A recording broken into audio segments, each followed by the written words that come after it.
ল'ৰা হৈ জন্ম হোৱাটো ভুল নেকি এজন ল'ৰাই যেতিয়া প্ৰাণ খুলি হাঁহিবলৈ চেষ্টা কৰে তেতিয়া মানুহে তাক কয় যে ই মস্ত চেলেকু আকৌ যেতিয়া সেই ল'ৰাটোৱে কান্দিবলৈ ধৰে তেতিয়া আকৌ তাক কয় যে এইটো হিজিৰা আকৌ যেতিয়া সেই ল'ৰাটোৱে নাহাঁহেও নাকান্দেও শান্ত মনে ৰখি থাকে তেতিয়া ইয়াক কয় যে এইটো ছোৱালী পাগল হৈ গ'ল এইটো ছোৱালী বলিয়া হৈ গ'ল ইয়াৰ মাথাত একেবাৰে কামেই নোহোৱা হৈ গ'ল এনি টাইম চিন্তাই কৰি থাকে মুঠতে যেনেকেই নহওক সকলো ফালৰ পৰা ল'ৰা সদায় বেয়া অকণমানি ভুল এটাৰ কাৰণে বহুতে কেতিয়াবা ল'ৰা জাতিটোকে বদনাম কৰি দিয়ে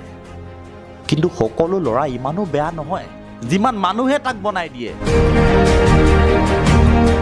দেউতাই হাজিৰা কৰে দেউতাই ঠেলা চলায় দেউতাই লোকৰ ঘৰত কাম কৰিবলৈ যায় দেউতাই গছ কাটিবলৈ যায় সেইবোৰ চিন্তা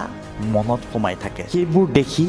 হৃদয়খনে কান্দে আন ল'ৰাৰ মাকে গেছৰ ষ্টভ জ্বলাই কুকাৰত চিটি মাৰি দিয়ে কিন্তু মোৰ মায়ে জুহালত বহি লৈ ধোঁৱা সহ্য কৰে তেওঁলোকৰ এই অভাৱবোৰ কেনেকৈ নোহোৱা কৰোঁ সেইবোৰ দেখি দেখি হৃদয়খনে কান্দে কিন্তু যেতিয়া সেই সময়ত লগৰটোৱে ফোন কৰে আৰে ভাই খবৰ ক কেনেকুৱা